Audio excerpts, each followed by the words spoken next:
Hello fans, breaking news for Steelers. My name is David. Welcome everyone to another news that has just been announced. So if you want to always be up to date with what's happening, subscribe to the channel and turn on the notification bell.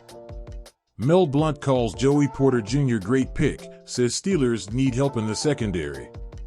When you think of a tall, rangy, physical cornerback, the first person that comes to mind is none other than former Pittsburgh Steelers cornerback and Hall of Famer Mel Blount. Standing at 6'3", 205 pounds, Blount was a physical specimen in the 1970s. His size and speed was a real rarity for that era. I mean, he was so good at pressing receivers that they league barred contact with wide receivers beginning 5 yards beyond the line of scrimmage in 1978. It was appropriately called the Mel Blount Rule.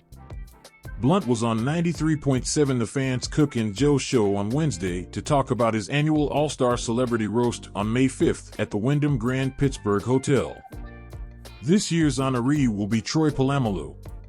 Jerome Bettis will be the master of ceremonies. But Ron Cook made sure to ask Blount about Steelers' second-round pick Joey Porter Jr., who's also a tall, rangy, physical cornerback. Porter is probably the Steelers' biggest cornerback since Blount. Well, I can tell you this. If he got any of his dad's intensity and desire, he's going to be okay, Blount said. I haven't seen a lot of him other than the tapes they showed when they drafted him. But you had heard all through during the season that he was going to be a high draft pick or maybe a first-round pick. Like the rest of Steelers Nation, Blount thought Porter landing with the black and gold was destiny after he fell out of the first round, and the Steelers were slotted with the first pick in the second round at 32nd overall.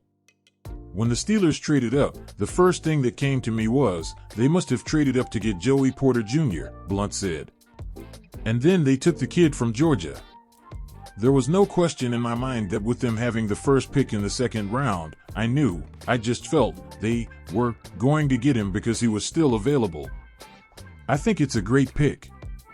We obviously need help in the secondary.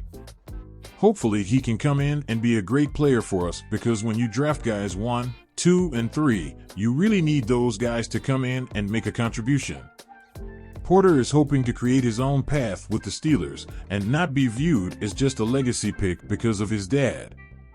It's going to be my flavor to it, Porter said. It's me, it's not him. He understands that it's my time to shine.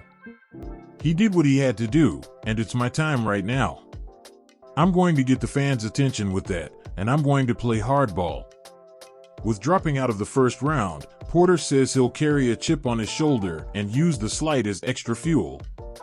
He also plans to bring a blue-collar approach to the Steelers' defense, which I'm sure will make Blount proud.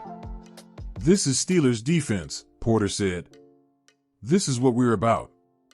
Hard football, we're going to smack you in the mouth. We're going to play aggressive, and I feel like that fits my game style. I'm going to get in your face, I'm going to talk a little trash, but we're going to play. Put your opinion on this news in the comments. Click on the video above to find out about other news that happened to the Steelers. See you soon, fans.